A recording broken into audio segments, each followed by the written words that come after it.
Assalomu alaykum hurmatli azizlar.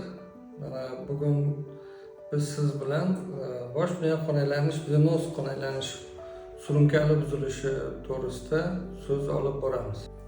Surunkali venoz qon aylanishining buzilishi ko'pincha miya arteriyasi qon ta'minotining yetarli bo'lmasligi yoki bosh miyadan venoz qon chiqishining buzilishi natijasida yuzaga keladi. Bu jarayon odatda o'zaro chambarchas bog'liq bo'ladi.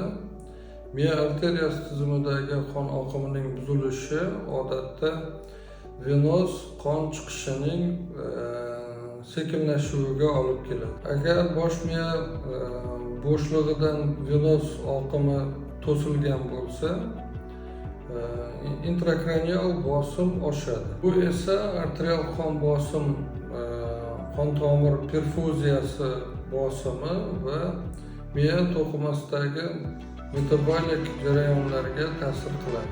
Kranial bo'shliqdagi venoz qon aylanishining buzilishlarining asosiy shakllari quyidagilardan iborat. Bunda venoz qon aylanish, qon tomir tiqilishi, venoz qon aylanishining ensefalopatiyasi, venoz qon ketishlari, trombofilipid, venoz sinus trombozi hisobiga ro'y beradi. Kranial bo'shliqdagi venoz tiqilish intrakranial venoz tizimidagi ta'sir qiluvchi patologiyaning eng katta tarqalgan shakli hisoblanadi. E'tiboringiz uchun rahmat. Kanalimizda qoling.